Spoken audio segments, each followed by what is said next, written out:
प्रिय छात्रों नमस्कार। NCERT क्लास 12 फिजिक्स में आप सभी का स्वागत है आज के हमारे नए वीडियो लेक्चर में।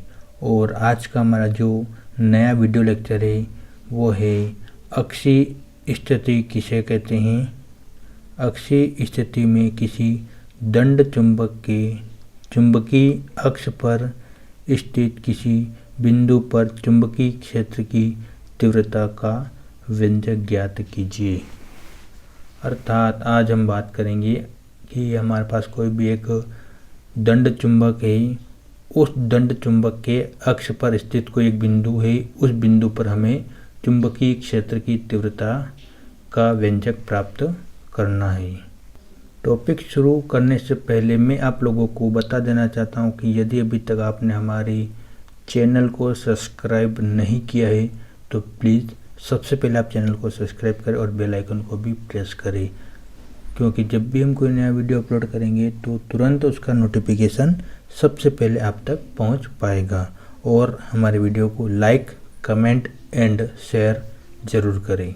तो हम शुरुआत करते हैं और सबसे पहले हम बात करेंगे अक्षीय स्थिति। फिर उसके बाद करेंगे कि उसी अक्षीय स्थिति यानी कि दंड चुंबक के अक्ष पर स्थित कोई भी एक बिंदु है, उस बिंदु पर हमें चुंबकीय क्षेत्र की तीव्रता का व्यंजक प्राप्त करेंगे। तो चलते हम अक्षीय स्थिति के बारे में। तो इस प्रकार हमने लिखा है अक्षीय स्थिति, जब किसी बिंदु पर अक्षीय स्थिति में चुंबकीय क्षेत्र की तीव्रता ज्ञात करनी होती है तो वह बिंदु बढ़ाए गए चुंबकीय अक्ष पर स्थित होता है। इस स्थिति को चुंबक के सापेक्ष अक्षीय स्थिति कहा जाता है। तो देखिए इसकी जो अक्षीय स्थिति की जो डेफिनेशन है कितनी सिंपल है कि जब किसी बिंदु पर अक्षीय स्थिति में चुंबकीय क्षेत्र की तीव्रता ज्ञात करनी होती है, यानी कि हम बात कर रहे हैं अक्षीय स्थिति की, और किसी बिंदु पर अक्षीय स्थिति में चुंबकीय क्षेत्र की तीव्रता ज्ञात करनी होती है तो वह बिंदु कौन सा बिंदु, जिस बिंदु पर हमें चुंबकीय क्षेत्र की तीव्रता ज्ञात करनी है तो वह बिंदु बढ़ाए गए चुंबकीय अक्ष पर स्थित होता है। तो हमें वह बिंदु कहाँ पर मिलेगा, उस चुंबक के अक्ष को हम आगे बढ़ाते हैं और उसी चुंबकीय अक्ष पर कहीं ना कहीं वो बिंदु मिलेगा। इस स्थिति को चुंबक के सापेक्ष अक्षीय स्थिति कहा जाता है। इस डेफिनेशन को और हम चित्र के माध्यम से समझते हैं कि देखिए जब किसी बिंदु पर अक्षीय स्थिति में चुंबकीय क्षेत्र की तीव्रता ज्ञात करनी होती है, यानी कि ये देखिए ये एक हमारे पास एक दंड चुंबक है, इसका एक ध्रुव एस है और दूसरा ध्रुव एन है, यानी कि साउथ ध्रुव और दक्षिणी ध्रुव, उत्तरी ध्रुव और दक्षिणी ध्रुव, और ये इस ध्रुव यानी दंड चुंबक का मध्य बिंदु। तो क्या लिखा है, जब किसी बिंदु पर अक्षीय स्थिति में चुंबकीय क्षेत्र की तीव्रता ज्ञात करनी होती है, यानी कि हमारे पास चुंबक है, ये इसका अक्ष है, इस अक्ष पर हमें चुंबकीय क्षेत्र की तीव्रता ज्ञात करनी होती है तो वह बिंदु यानी कि जिस बिंदु पर हमें चुंबकीय क्षेत्र की तीव्रता ज्ञात करनी होती है तो वह बिंदु बढ़ाए गए चुंबकीय अक्ष पर होता है। तो देखिए ये तो है चुंबकीय अक्ष, और इस चुंबकीय अक्ष को हम यहाँ पर आगे की ओर बढ़ा रहे हैं। क्या लिखा है, तो बिंदु बढ़ाए गए चुंबकीय अक्ष पर होता है। तो ये चुंबक का जो अक्ष है यहाँ तक है, यहाँ से हम इसको अक्षीय दिशा में आगे की ओर बढ़ाते हैं तो हमें एक पॉइंट मिलेगा P, और इसी बिंदु P पर हम क्या करेंगे, चुंबकीय क्षेत्र की तीव्रता ज्ञात करेंगे। इस स्थिति को चुंबक के सापेक्ष अक्षीय स्थिति कहा जाता है। जो हमें ये बिंदु P मिला है, इसी बिंदु P पर हम जो चुंबकीय क्षेत्र की तीव्रता ज्ञात करेंगे और ये बिंदु हमें इस जो अक्ष है चुंबक का, उस चुंबक के अक्ष को हम आगे बढ़ाएंगे तो हमें एक बिंदु P मिलेगा। और जो पूरी व्यवस्था है, इस व्यवस्था को ही हम चुंबक के सापेक्ष अक्षीय स्थिति कहते हैं। तो हम चित्र को और समझते हैं कि ये हमारे पास एक दंड चुंबक है, इसका एक ध्रुव एस है, दूसरा ध्रुव एन है, यानी कि हम इसको उत्तरी ध्रुव बोलते हैं और इसको दक्षिणी ध्रुव बोलते हैं। और ये है इन दोनों ध्रुवों का मध्य बिंदु O। जो दंड चुंबक जो एस एन जो दंड चुंबक है, इस दंड चुंबक की लंबाई हमने ली है 2L। ठीक है, इस दंड चुंबक की लंबाई 2L है और ये है एस एन इस दंड चुंबक का अक्ष। अब हम इस दंड चुंबक के अक्ष को और आगे की ओर बढ़ाते हैं तो हमें एक बिंदु P मिलेगा और इसी बिंदु P पर हमें चुंबकीय क्षेत्र की तीव्रता ज्ञात करते हैं। क्योंकि ये जो हम बिंदु P जो मिल रहा है इस चुंबकीय अक्ष की ही दिशा में मिल रहा है, इसलिए इसको हम कहते हैं अक्षीय स्थिति। अब इस चुंबक के मध्य बिंदु O से R दूरी पर एक बिंदु P है। इस बिंदु P की जो दूरी है इस बिंदु O के P के बीच की दूरी हमने लिया है R। देखिए बिंदु O से R दूरी पर बिंदु P है और इसी बिंदु P पर हमें चुंबकीय क्षेत्र की तीव्रता ज्ञात करनी है तथा B1 और B2 जो है चुंबकीय क्षेत्र की तीव्रता है। इस प्रकार ये डेफिनेशन लिखने के बाद आपको ये चित्र ड्रॉ करना है।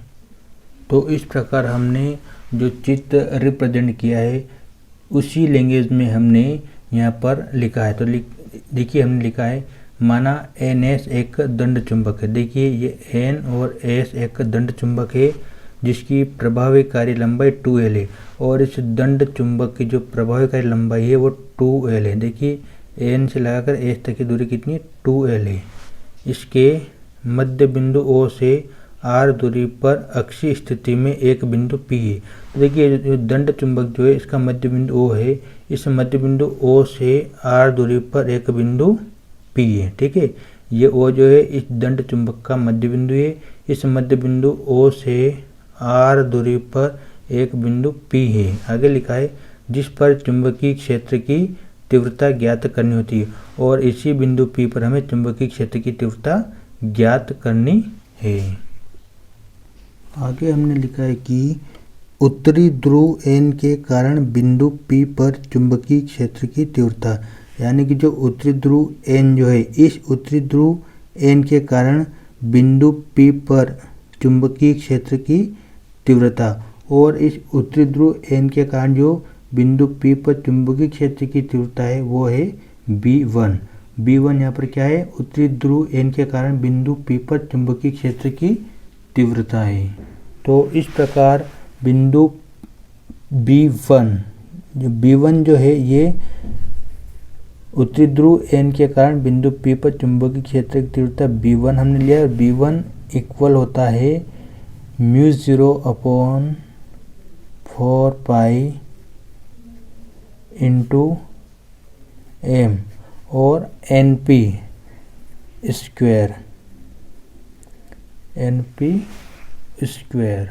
तो इस प्रकार जो इक्वेशन बना है B1 इक्वल μ0/4 पाई कांस्टेंट होता है M/NP स्क्वायर। NP जो है उत्तरी ध्रुव N से बिंदु P के बीच की दूरी का वर्ग, तो ये होता है NP वर्ग। तो हम यहाँ पर NP का मान अब निकालेंगे। तो इस प्रकार हमने यहाँ पर लिखा है NP और NP का मान हम जो भी NP का मान आएगा वो हम यहाँ पर रख देंगे। तो NP तो देखिए N और P और हमें जो भी दूरी लेना है बिंदु O से, यानी कि इस दंड चुंबक के मध्य बिंदु से लेना है। तो हम यहाँ पर क्या करेंगे कि इस O से लगा P में से हम ON को माइनस कर देंगे तो हमारे पास N से लगाकर P के बीच की दूरी आ जाएगी। ठीक है, हम क्या करेंगे कि बिंदु O से लगाकर P के जो दूरी है, O से लगाकर P की दूरी को हम इस O से P की दूरी में से ON को माइनस कर देंगे। ठीक है, इस OP दूरी से ON को माइनस कर देंगे तो हमारे पास NP बचेगा। तो इसलिए हम यहाँ लिखेंगे कि NP बराबर OP और उसमें से माइनस हम कर देंगे ON।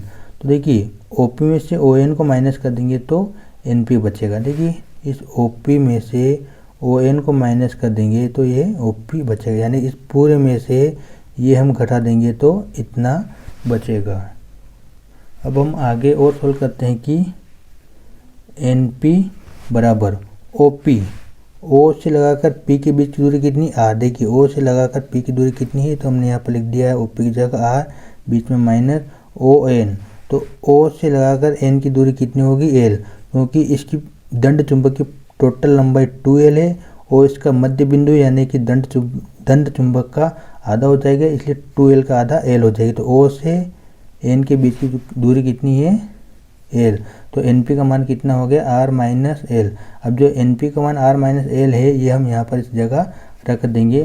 तो देखिए मान रखने के बाद B1 equal μ0 upon 4 into M जो रहेगा सेम रहेगा, इस एन पी की जगह हम आर माइनस एल लिख देंगे, आर माइनस में एल, और वर्ग है तो इसका भी हम वर्ग लगा देंगे और इसको हम नाम देते हैं समीकरण नंबर 1। तो ये जो चुंबकीय क्षेत्र B1 जो है ये उत्तरी ध्रुव एन के कारण बिंदु P पर चुंबकीय क्षेत्र की तीव्रता है। इसी प्रकार हम देखेंगे दक्षिणी ध्रुव एस के कारण बिंदु P पर चुंबकीय क्षेत्र की तीव्रता। अब हम देखेंगे कि दक्षिणी ध्रुव एस जो है, इस दक्षिणी ध्रुव एस के कारण बिंदु P पर चुंबकीय क्षेत्र की तीव्रता, और दक्षिणी ध्रुव जो एस है बिंदु P पर चुंबकीय क्षेत्र की तीव्रता है, इसे हम रिप्रेजेंट करेंगे B2 से।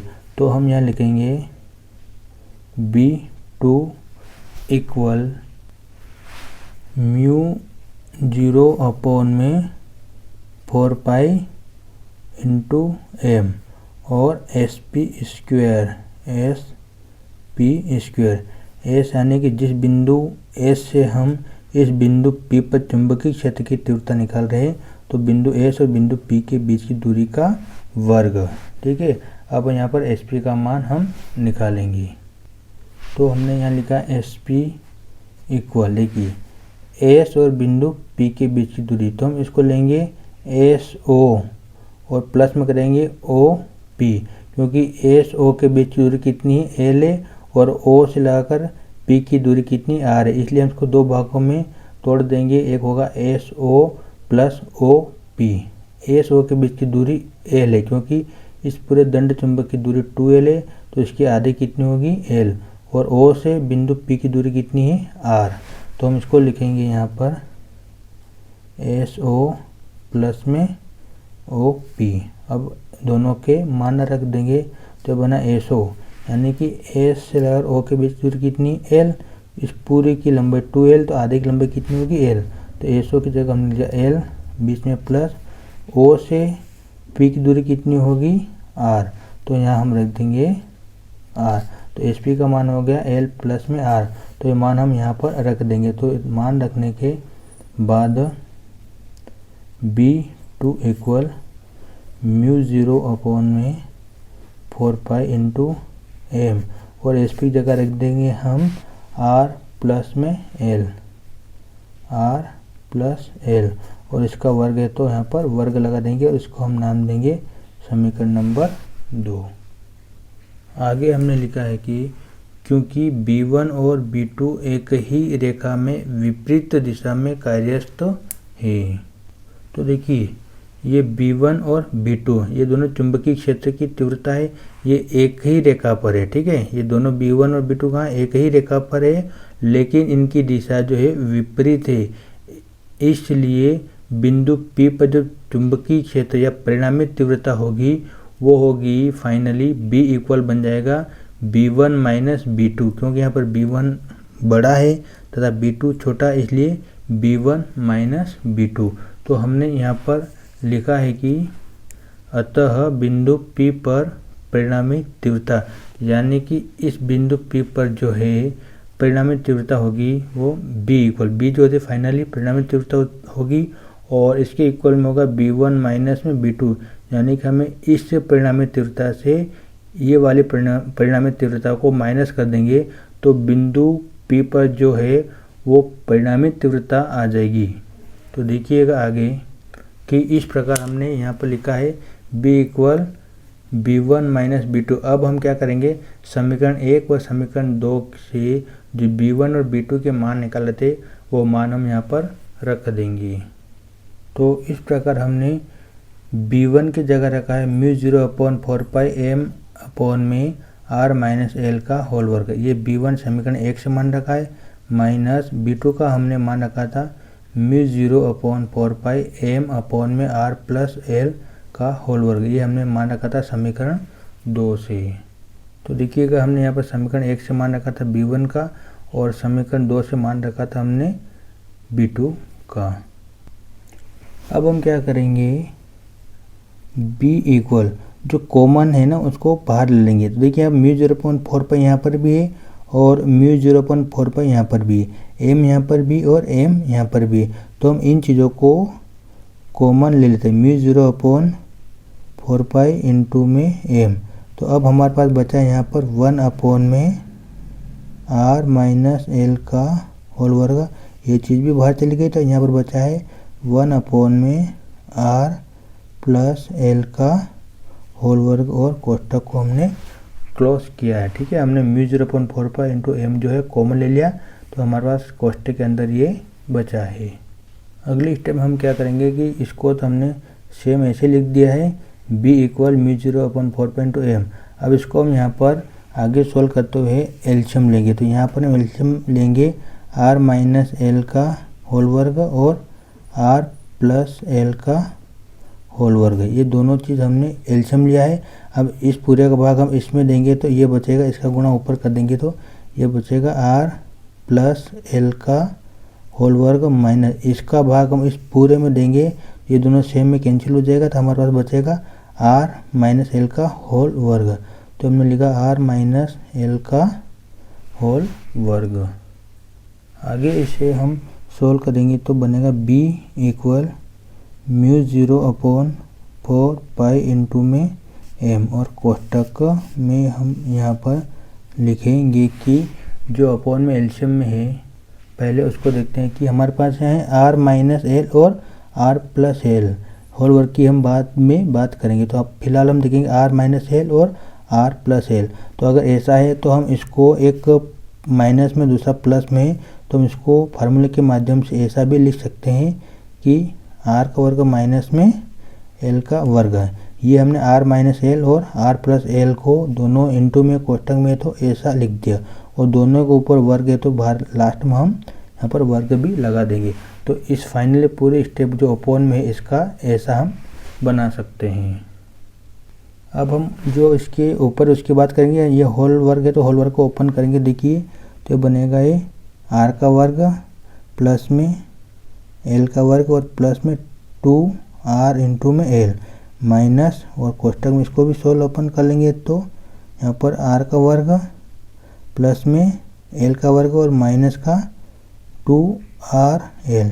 ये हमने होल वर्ग ओपन किया, a का वर्ग प्लस b का वर्ग प्लस 2ab। देखिए a का वर्ग प्लस b का वर्ग प्लस में 2ab, यहाँ a की जगह r है और b की जगह l है। इसी प्रकार माइनस अपनी जगह है, इसको भी अपन r माइनस एल का होल वर्ग ओपन किया है तो r का वर्ग प्लस में l का वर्ग और माइनस का 2rl। इस प्रकार हम दोनों को होल वर्ग ओपन किए हैं। अब हम क्या करेंगे, जो अपॉन में उसको तो एक बार फिर से ऐसा ही लिख देंगे, r का वर्ग माइनस में l का वर्ग और पूरे का होल वर्ग, और इसको भी ऐसा लिखेंगे फिलहाल कि r का वर्ग माइनस प्लस में l का वर्ग और प्लस में 2rl।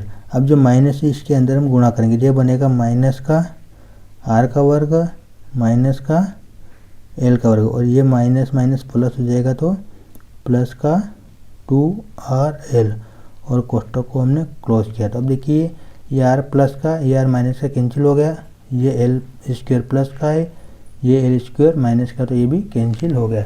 अब जो हमारे पास बचा इसको हम लिख देंगे।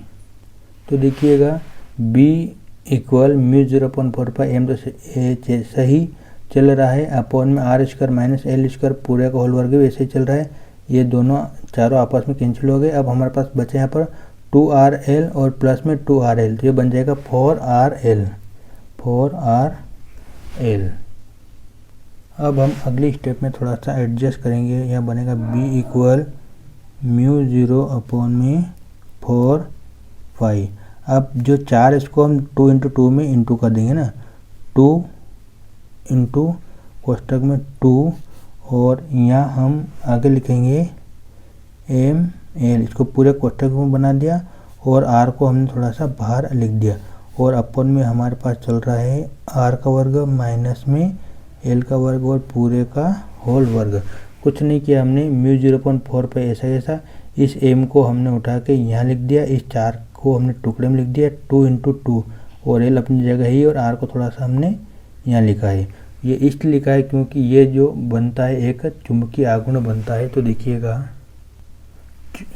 चुंबकीय आघूर्ण, और चुंबकीय आघूर्ण जो होता है कैपिटल M इक्वल होता है M इंटू 2L।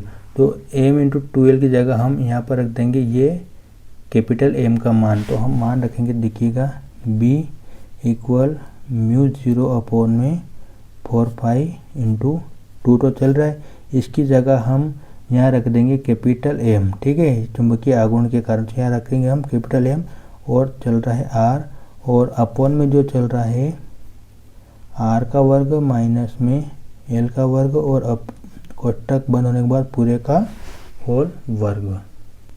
तो इस प्रकार हमने आगे और लिखा है कि R की तुलना में L का मान बहुत कम है। तो देखिएगा चित्र के अंदर की ये जो हमने R लिया था बिंदु O से बिंदु P के बीच की दूरी, इस दूरी के कंपेयर में जो बिंदु O से बिंदु N के बीच की दूरी है वो बहुत ही कम होती है, नगण्य होती है। तो इसलिए हमने आगे लिखा है कि R की तुलना में L का मान बहुत कम है, अतः L को हम नगण्य मान लेते हैं। या नगण्य मानने से मतलब है कि L बराबर हम 0 ले सकते हैं, लगभग 0 हो जाएगा। आगे लिखा है अर्थात L less than two less than R, यानी L का जो मान है R की तुलना में बहुत कम है, इसलिए हम यहाँ को L को नगण्य मान लेते हैं। तो देखिएगा यहाँ पर अगली स्टेप में कि इस L जो है इस L की जगह हम 0 मान लेते हैं। तो ये तो हो जाएगा L पूरा 0, तो हमारे पास यहाँ पर बचेगा R की पावर 2 और ये पावर 2 तो यहाँ हो जाएगी R की पावर 4। तो इस प्रकार हमारे पास यहाँ बचेगा B इक्वल μ0 अपॉन में 4 पाई इंटू में 2mR चल रहा है। अब यहाँ पर ये हो जाए 0, तो यहाँ पर बचेगा R की पावर में 4, सॉरी यहाँ पर जो R जो आएगा वो स्मॉल r आएगा। तो बचा हमारे पास B इक्वल μ0 अपॉन 4 पाई 2mR और अपॉन में R की पावर 4। ठीक है, क्योंकि R की पावर 2 और R की पावर 2, तो ये टोटल हो जाएगा R की पावर 4। ठीक है, 2mR अपॉन में R की पावर 4। अब आगे हम इस स्टेप को ऐसे भी लिख सकते हैं कि B equal μ0 upon 4 pi into 2mR upon में इस R की पावर की 4 जो है इसको हम लिख सकते हैं R की पावर 3 इंटू R की पावर या R। ठीक है, तो ये बन जाएगा R की पावर 4 ही। तो इस R से ये R कैंसिल हो गया। तो अब हमारे पास बचा है B इक्वल μ0 अपॉन में 4 पाई इंटू 2m अपॉन में R की पावर 3। ठीक है, ये बचा है B इक्वल μ0 अपॉन 4 पाई 2m, क्योंकि एक ये R से ये R कैंसिल हो गया, 2m अपॉन में R की पावर में 3। अब देखिए ये हमने चुंबकीय क्षेत्र की जो तीव्रता निकाली थी, ये दंड चुंबक के अक्षीय स्थिति में बिंदु P पर चुंबकीय क्षेत्र की निकाली थी, इसलिए हम यहाँ B के यहाँ लिख देंगे अक्षीय। ठीक है, B अक्षीय इक्वल बनेगा μ0 upon 4 pi into 2m upon में R स्क्वायर, और इसका जो मात्रक होता है वो टेस्ला होता है। ठीक है, चुंबकीय क्षेत्र की मात्रा क्या होता है, टेस्ला। तो हमने इस प्रकार यहाँ पर लिखा है B अक्षीय। अक्षीय इसलिए लिखा है कि हमने चुंबकीय क्षेत्र की तीव्रता अक्ष के सापेक्ष निकाली थी, इसलिए B अक्षीय equal μ0 upon 4 pi into 2m upon में R क्यूब, और इसका मात्रक होता है टेस्ला। यही जो चुंबकीय क्षेत्र की तीव्रता का फार्मूला है या व्यंजक है, ये चुंबकीय क्षेत्र या चुंबकीय अक्ष के दिशा में ज्ञात किया है। जो ये डेरिवेशन हमने ज्ञात किया बहुत ही इम्पोर्टेंट है, एग्ज़ाम की दृष्टि से आप इसको अच्छे से रीड आउट करिएगा और वीडियो को लाइक, कमेंट एंड शेयर जरूर करिएगा। जय हिंद, जय भारत।